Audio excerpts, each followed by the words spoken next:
A nossa lição dessa noite é terapêutica e profilaxia. Foi dividida em duas partes. Eu gostaria de ir passo a passo, conversando com vocês, porque são assuntos muito importantes e que ainda não pudemos abordar com a devida abrangência, e nem mesmo acreditamos que vamos fazer nessas duas aulas. No entanto, creio que o passo fundamental nós vamos dar na direção do que é melhor para nós na vida diária. Porque, em verdade, obsidiados somos todos nós. De uma maneira mais simples, de outra mais complexa, mais intensa, mas sempre estamos lidando com processos mentais difíceis, com intercâmbio nem sempre fáceis e que exigem de nós uma renovação de ideias, principalmente a convicção de que nós só seremos melhores quando perdoarmos efetivamente, tanto a encarnados quanto a desencarnados, e humildemente pedirmos perdão pelos nossos atos. No início deste capítulo, nós colocamos que a maioria dos seres humanos tem o cérebro hipertrofiado e o coração reduzido, com comprometimentos imensos perante as leis divinas. E é natural que seja assim, porque o nosso planeta é de provas e expiações. A maioria de nós ainda não atingiu a média 5 na evolução, numa escala de 1 a 10. Porque nós ainda não conseguimos o principal dessa equação, que é o amor.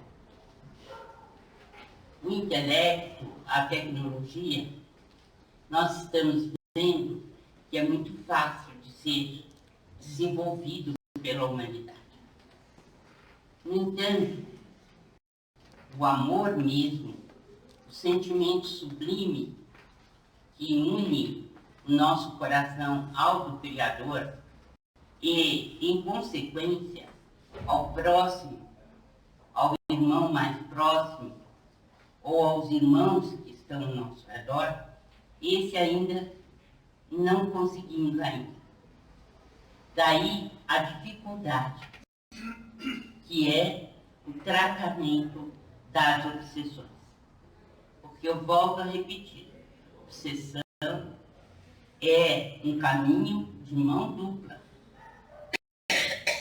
Tanto o obsidiado quanto o obsessor estão numa equação em que ambos têm que se perdoar e têm que buscar uma nova vida em conjunto. Daí a dificuldade que é o tratamento das obsessões.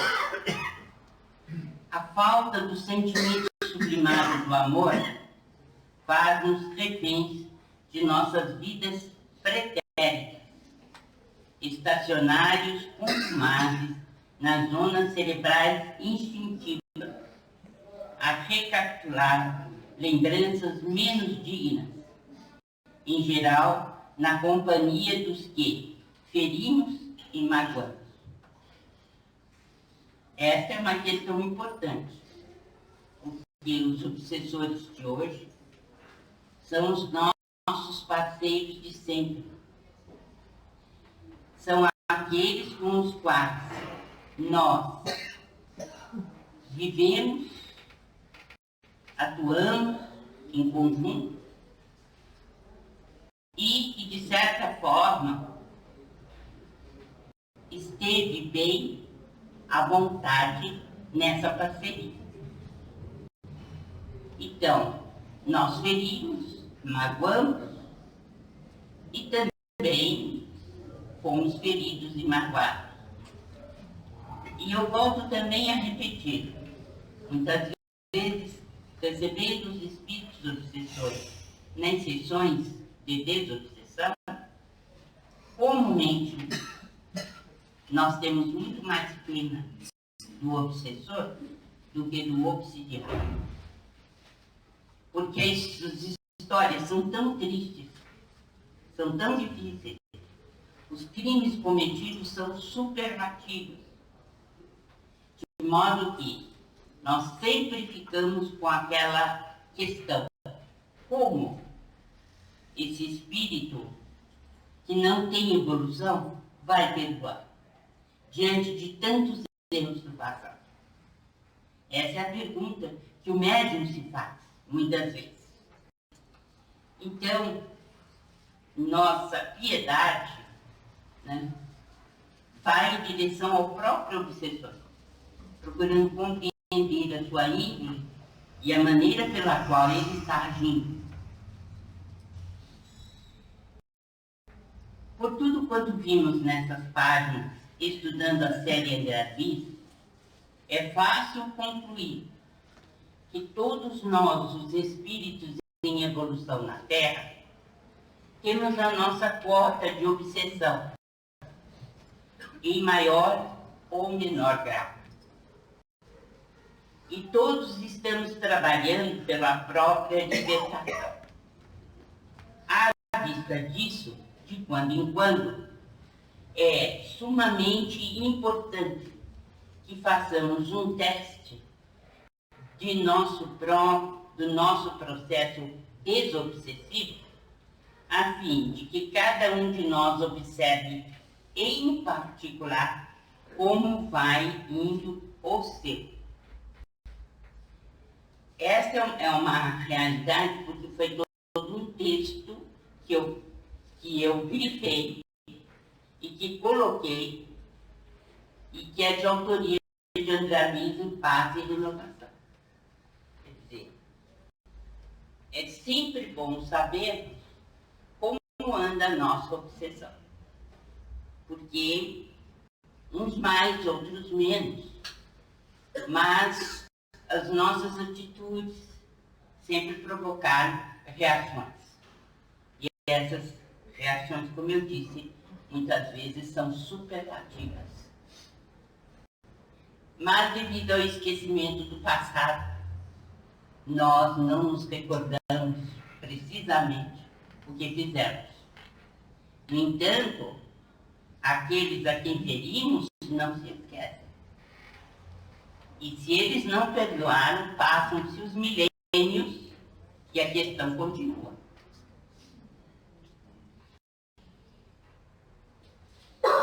Aqui também nós colocamos logo no princípio quais são os elementos com os quais nós contamos para melhorar o processo da obsessão. Então é a prece, a fluidoterapia, as reuniões práticas de desobsessão, porque se constituem meios importantes utilizados no combate às obsessões. Mas eu grito, só a renovação moral, que inclui estudo, reforma íntima e exercício constante no bem, pode produzir resultados efetivos no campo da desobsessão. Esta é uma questão muito importante que nós procuramos trazer à baila toda vez que tratamos do assunto.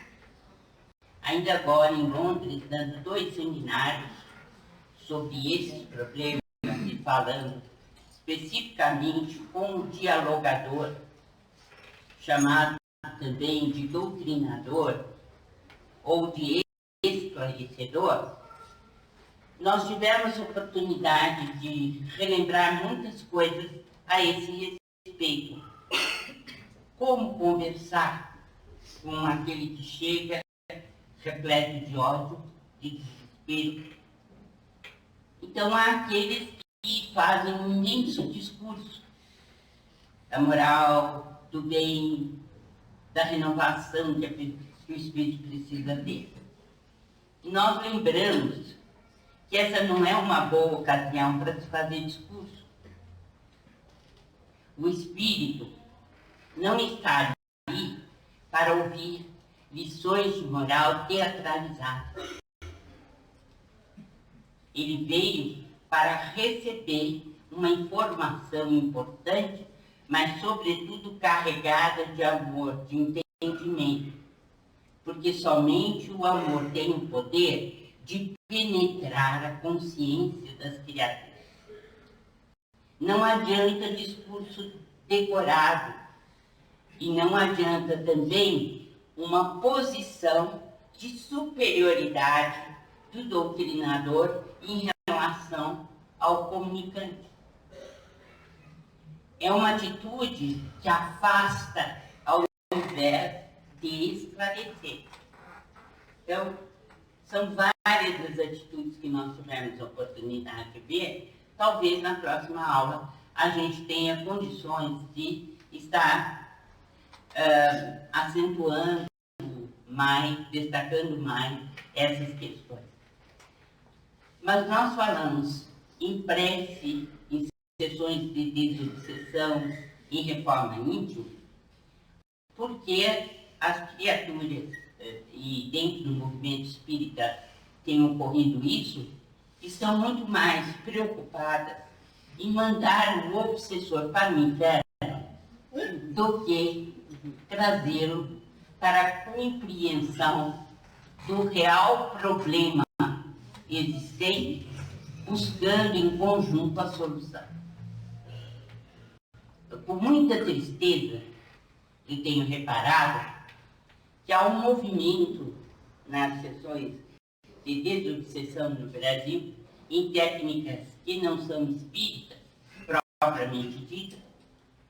Nessas técnicas, as pessoas agem para com os obsessores como se fossem carrascos ou juízes das profundezas dos infernos. Porque quem lê libertação sabe como é que os espíritos inferiores agem em relação àquele que tem complexo de culpa.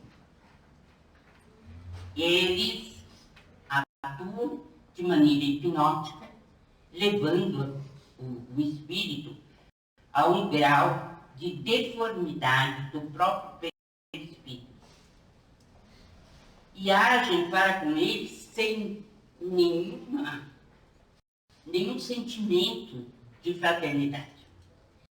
Nós estamos vendo isso se repetir em técnicas que muitas casas espíritas estão usando, porque tratam o obsessor como uma criatura degradada, que não merece consideração, ou que deve ser expelida, ou deve ser enviada para uma região muito inferior. Esquecidos os nossos companheiros de que a desobsessão inicia primeiramente no coração do complexo obsidiado obsessor.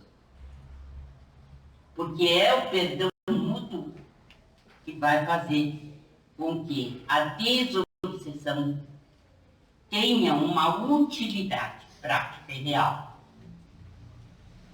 Em O Evangelho segundo o Espiritismo, Agostinho também prescreve para aqueles que estão atacados por obsessões cruéis um remédio infalível, a fé, o olhar dirigido ao céu. A prece é um dos mais sublimes produtos da fé, através dela, unimos-nos ao manancial de onde promana toda a força superior. Essa mensagem já é um indicativo do caminho que temos que procurar, e não essas técnicas mirabolantes que tentam expulsar o obsessor como se fosse possível a ele esquecer o mal que lhe fora feito. Assim como a transfusão de sangue representa uma renovação das forças psíquicas, diz Emmanuel em O Consolador, na questão 98. O passe é uma transfusão de energias psíquicas, com a diferença de que os recursos orgânicos são retirados de um reservatório limitado e os elementos psíquicos o são do reservatório ilimitado das forças espirituais. Emmanuel está dizendo que para a transfusão de sangue você doa um pouco menos de 500 mililitros de sangue e essa transfusão é, portanto, limitada, assim como a doação. E o que diferencia do passe é que você busca a energia do passe no reservatório ilimitado das forças espirituais.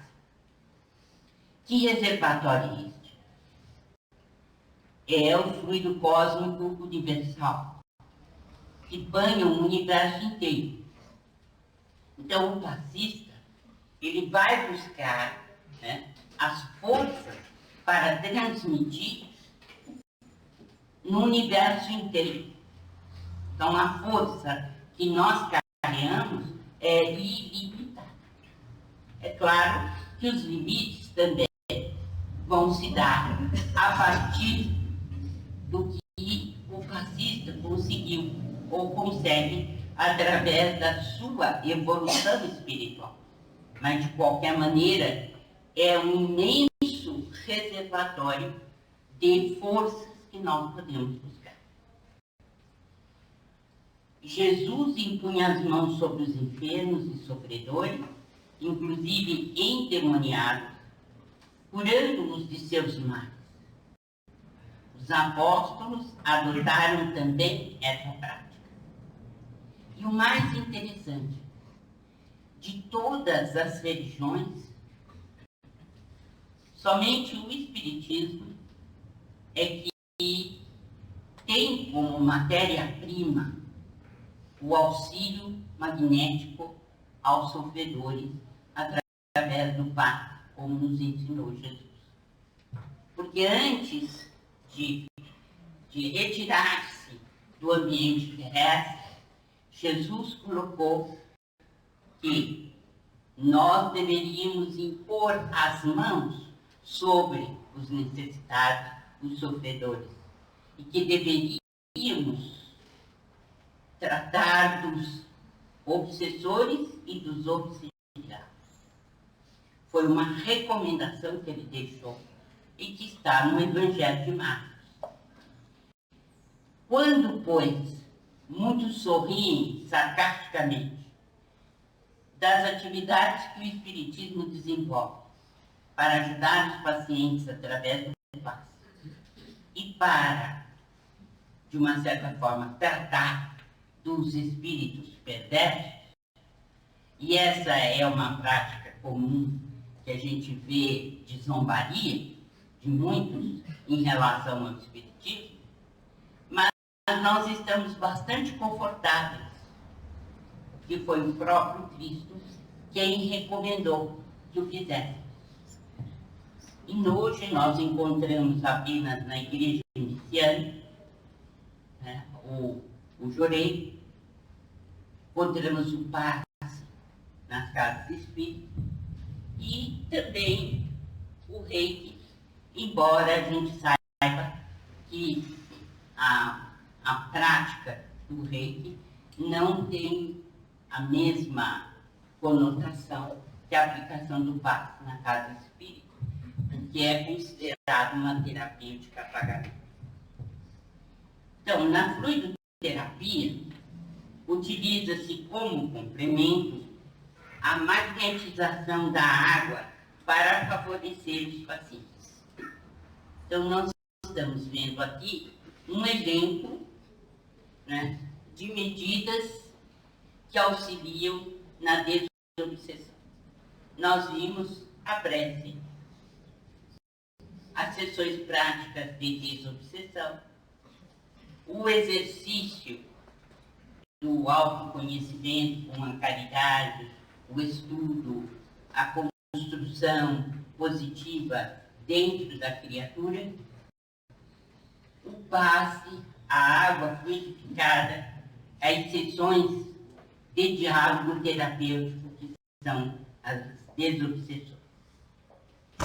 A reunião prática de desobsessão, onde se socorre os desencarnados sofredores, pode ser comparada a uma clínica psiquiátrica funcionando em nome da bondade de nosso Senhor Jesus Cristo.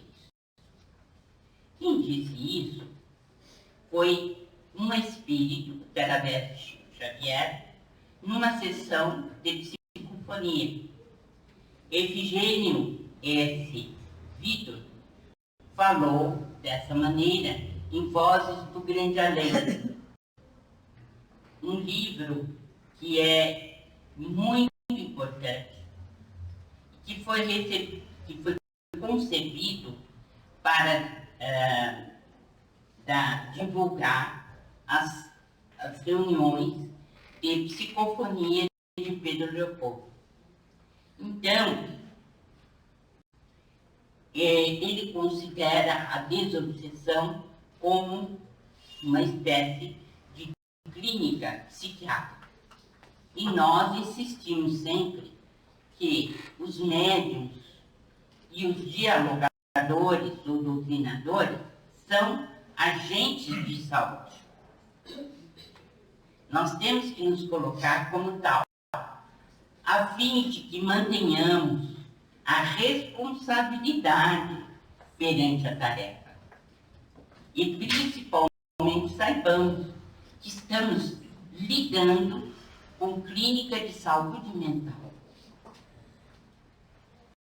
Daí a importância da assiduidade dos médicos, da frequência constante, de levarmos a sério uma atividade que tem muito a ver com a saúde humana.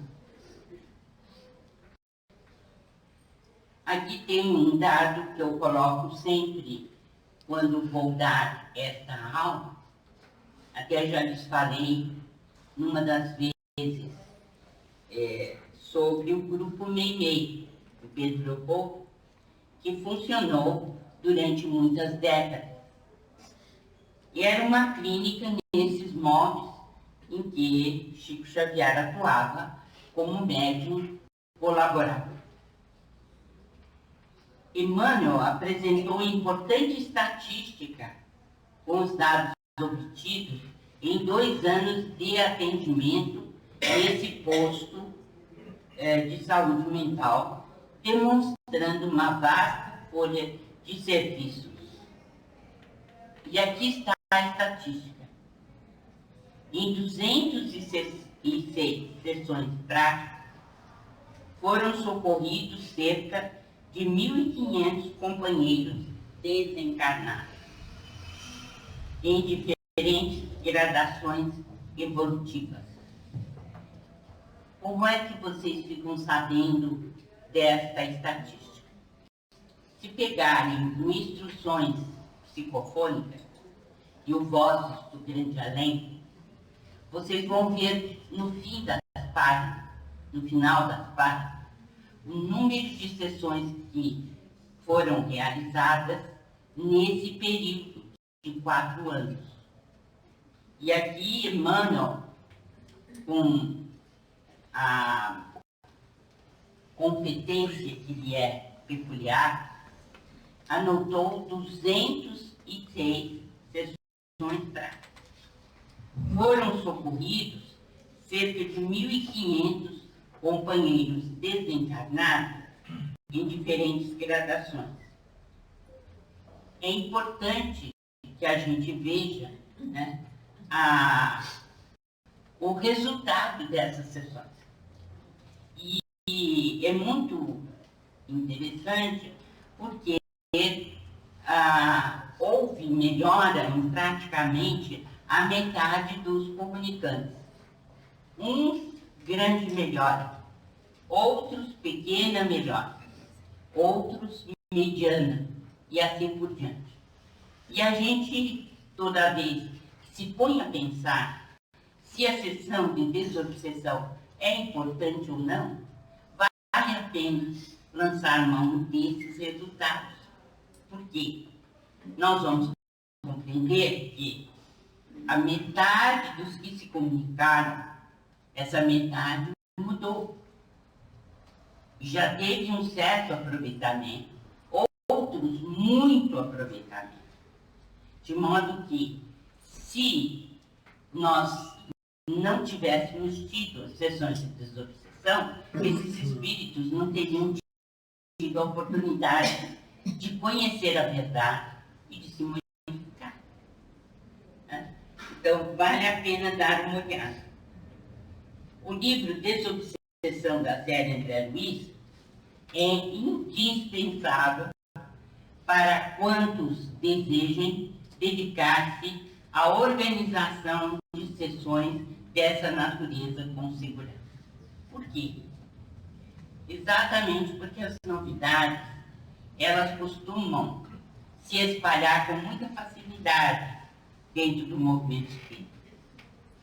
Como eu disse, há essa novidade daqueles que resolvem adotar determinadas práticas que nada tem a ver com a paciência, a resignação, o amor aos espíritos infelizes. Se Jesus nos recomendou que tivéssemos cuidado com os espíritos inferiores e obsessores, certamente não está na doutrina do Cristo nenhuma justificativa para tratarmos os obsessores de forma tão rude.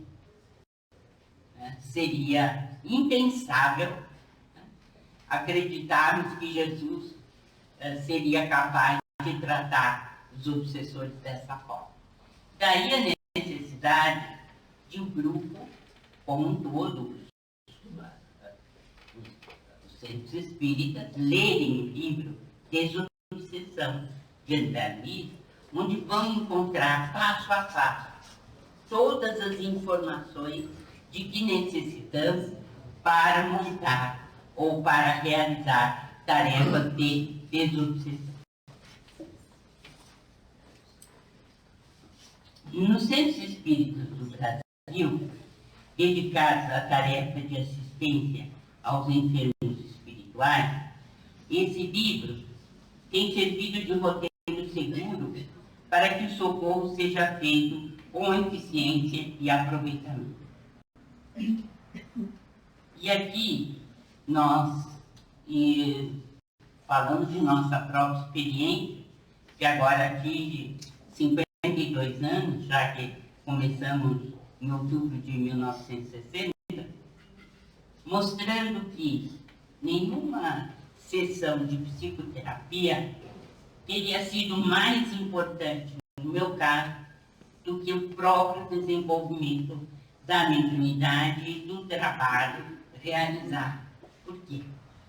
Porque nós tivemos a oportunidade de conhecermos melhor e de conhecer irmãos nossos que estão em sofrimento, tanto no mundo espiritual quanto aqueles para os quais as sessões eram dirigidas, de modo que o aprendizado é muito grande. É claro que impõe determinados sacrifícios, É claro que precisa de ter assiduidade, vontade muito grande de auxiliar e de estar sempre presente nestas reuniões para darmos uma finalidade justa ao desenvolvimento e, mais que isso, a aplicação da mediunidade.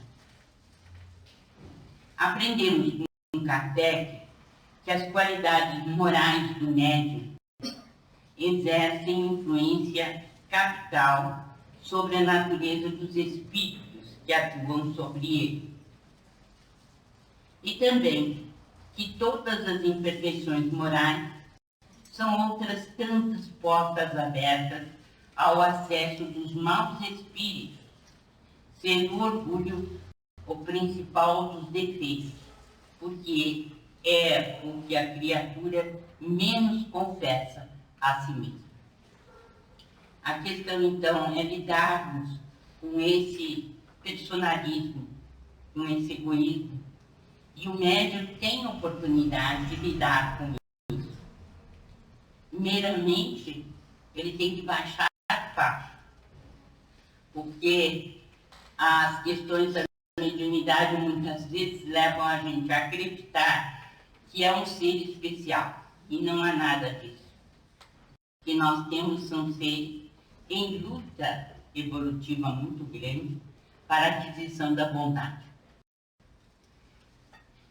E há um traço interessante da minha história como médium, como eu comecei, e que talvez tenha ajudado algumas pessoas com as quais eu tenha falado, porque é muito interessante essa questão da mediunidade. Eu fazia normalmente o meu internato como médica, trabalhando no hospital de clínicas que servia de base para a nossa universidade. E toda vez que passar visita para anotar os dados do paciente, anotar na ficha a evolução, a história da moléstia atual, a evolução, enfim, lá, eu sofria barbaridade. Porque hoje eu sei, mas na época eu era uma ignorantona. Hoje sou ignorante também, mas, de uma certa forma, sei um pouquinho mais. Então, eu senti algum horror, porque eu sempre fui fazer medicina porque tinha a intenção de ajudar no semelhante. E quando chegava perto do paciente para a visita natural e fazer o follow-up, eu sentia vontade de gritar com alguns pacientes e dizer: morre sim, morre rápido, né? E uma sensação horrorosa e de hostilidade em relação ao paciente.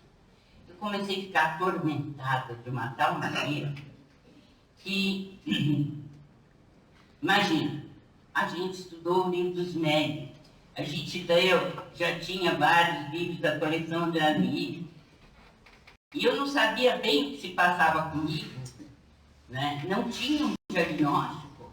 Por quê? Por ingenuidade, né? Por achar que mediunidade talvez fosse uma coisa do outro mundo, né? E que eu não tinha acesso a isso. Até que um dia nós tínhamos ido à rádio, tinha um programa Ondas de Luz, que o Valdo Vieira tinha iniciado numa rádio local em Uberaba, e que era uma das atividades da Comunhão Espírita Cristã, a qual o próprio Valdo pertencia, e o Chico acabou pertencendo quando mudou-se de Pedro Leopoldo para Uberaba. E ele havia, o Valdo, nos convidado para fazer o programa, eu e a Lígia Alonso Andrade. E acabamos nós duas também sendo chamadas pelo Chico para desenvolver as tarefas normais da Comunhão Espírita Cristã, quando o Chico se mudou para Uberaba em 1959. Mas o fato é que eu já estava atormentada com aquilo. Porque depois de tirar a pressão arterial, de ver o pulso, de fazer os exames rotineiros, eu tinha a vontade de sumir, porque tinha muito medo que eu pudesse, de uma certa forma, transmitir alguma palavra menos digna para o doente. E isso foi se tornando uma coisa assim, realmente catastrófica para mim. E nesse dia, era no domingo, nós tínhamos feito o programa Ondas de Luz. O Chico foi até a rua lá, a Ouro Prata, onde ele telefonou para Luísa, irmã dele. Ele ficava 40 minutos, às vezes 1 hora, às vezes meia, conversando com a irmã, e ele sentia muita saudade, e ela também.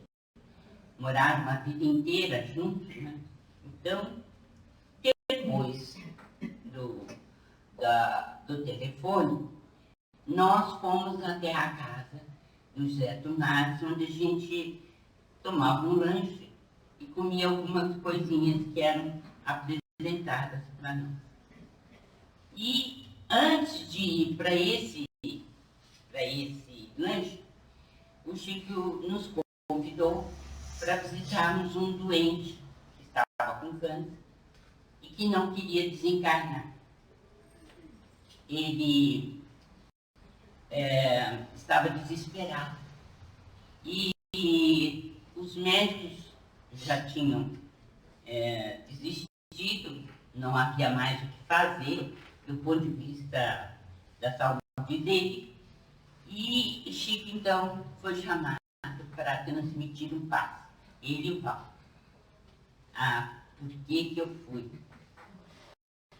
Chegamos lá, eles entraram, foi aquele cheiro de éter, de flores, né?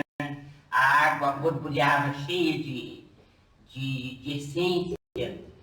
E eu, desesperada, lá dentro do quarto, querendo falar com o paciente. O mínimo que eu queria falar para ele era o seguinte: morre, inteligente. Você já vai tarde.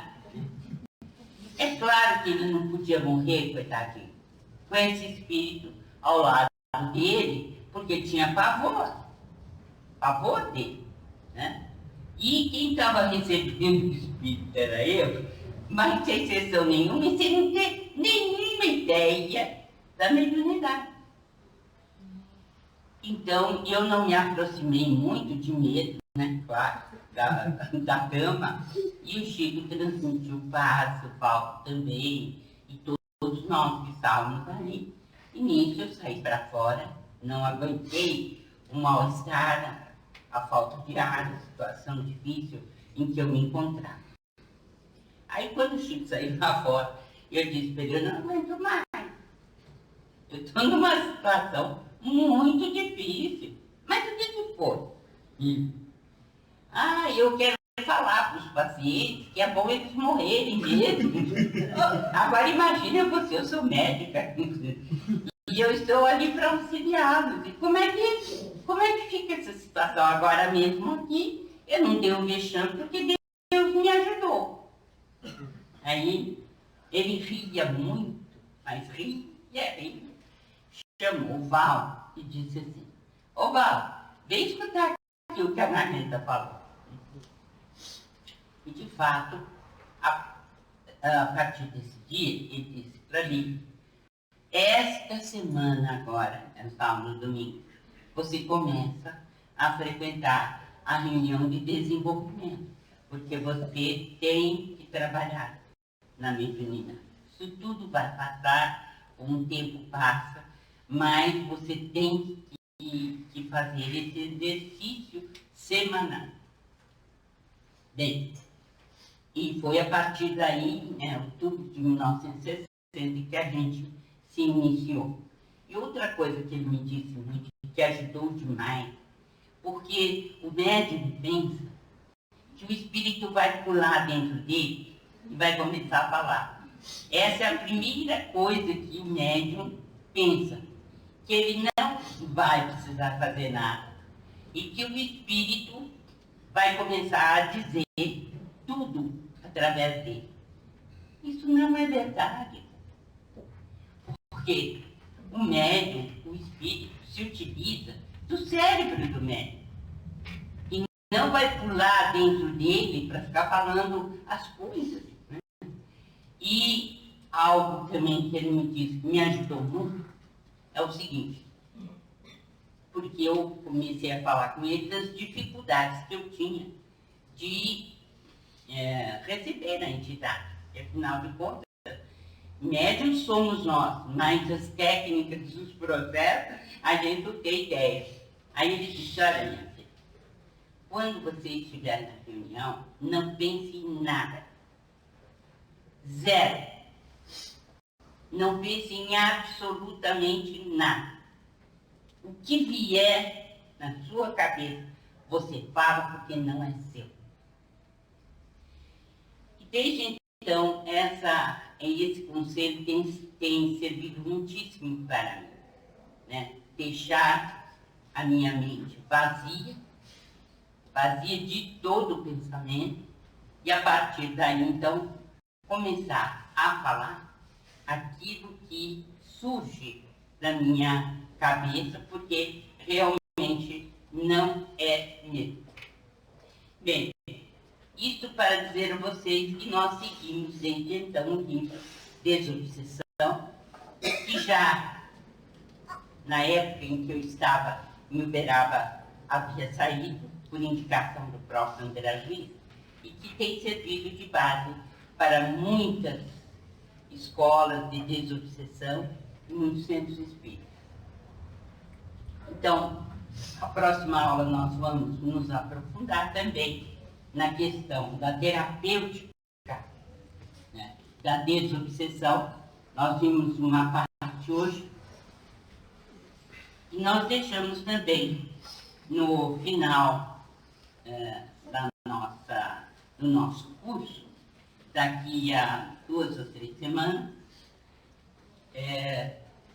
uma abertura grande para perguntas, para que a gente juntos nós possamos dirimir as dúvidas e procurar, então, tirar as conclusões mais importantes de tudo aquilo que nós acabamos de ver.